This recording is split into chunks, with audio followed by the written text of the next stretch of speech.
Assalomu alaykum futbol muxlislari. Bugun sizlar bilan futbol olamidagi eng so'nggi yangiliklar bilan tanishib chiqamiz. Agar kanalimizga hali obuna bo'lmagan bo'lsangiz, obuna bo'ling va kanalimiz rivoji uchun ushbu videoga like bosishni unutmang. Futbol olamida eng ko'p muhokama qilinayotgan mavzulardan biri Muhammad Saloh va Liverpul o'rtasidagi ziddiyatdir.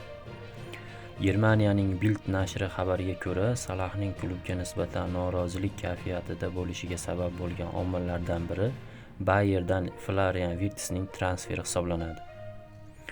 Ma'lumotlarga ko'ra, bosh murabbiy Arne Slot yangi futbolchini jamoaning asosiy hujum yetakchisiga aylantirmoqchi va shu sabab Salohni chetda qoldirishni rejalashtirmoqda.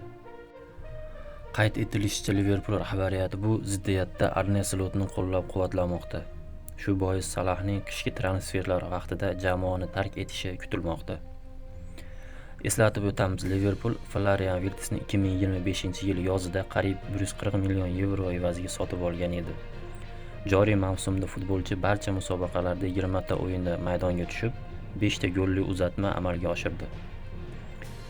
Saudiya Arabistoni ommaviy axborot vositalarining xabar berishicha, Saudiya Arabistoni valiahd shahzodasi Muhammad ibn Salmonga tegishli kompaniya Barselona klubini sotib olishga tayyor ekanini ma'lum qildi.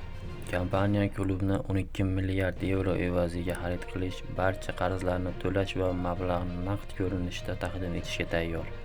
Muhammad bin Salmonning aytishicha, menga Barselonani bering, men uni futbol tarixidagi eng yorqin galaktikaga aylantiraman degan bayonoti futbol olamida eng katta shov-shuvga sabab bo'lmoqda. Aziz muxlislar, shu gaplarga qo'shilasizmi? Kommentariyada o'z fikringizni qoldiring. Muhammad bin Salmonning Barselonani sotib olishiga qanday qaraysiz?